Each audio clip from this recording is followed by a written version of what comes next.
নিজের জন্য কি কিনেছেন বা কিনবেন? না, এবার ঈদে আমি নিজের জন্য কিছু কিনবো না, আমার ইচ্ছা আছে। মানে আমি আসলে ওইভাবে টাকাটা ম্যানেজ করতে পারতেছি না, যেহেতু আমি নিজে এবার কিনতে পারবো, কিন্তু আমার সন্তানকেই দিব শুধুমাত্র, আর আমার আব্বার জন্য একটা পাঞ্জাবি কিনবো, এতটুকু আমার ইচ্ছা এবার। বাবা দিতে পারলে খুশি হয়। নিজে কিছু কিনবেন না এবার ঈদে? চলো, বাবার এটাই দায়িত্ব এবং এটাই কর্তব্য, এটাই আনন্দ পায় বেশি। ভাবছেন নিজে কিনবেন ঈদে? আমাদের ফাইন্যান্সিয়াল যদি ওরকম থাকে অবশ্যই কিনা হবে। আপাকে 3 পিস দিবেন আর বাচ্চাকেও 3 পিস দিবেন, নিজের জন্য কি কিনবেন? নিজের জন্য কেনা হইবে না, সন্তানের জন্যই বাবারা এই নিয়ে খুব ভালো চিন্তা ভাবনা করে।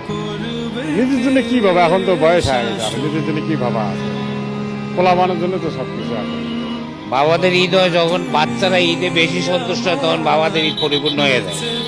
বাবাদের ঈদের আলাদা কোনো আনন্দ নাই, বাচ্চাদের আনন্দে বাবাদের ঈদ। আসলে বাবাদের মধ্যে তো মূল চিন্তা হলো যে ছেলেদের, ভাইদের, বোনদের কিভাবে ঈদের খুশি করবে, সেই জন্য তাদের চিন্তা ভাবনা থাকে যে ঈদের বোনাস, কাপড় চোপড় কেনাকাটা, এগুলো নিয়ে বাবাদেরকে উদ্গ্রীব থাকে। আসলে নিজের জন্য তেমন ভাবতেছি না, তারপরেও হয়তো বাচ্চাদের সাথে একটা পাঞ্জাবি টুপি হইলে বেটার হয়।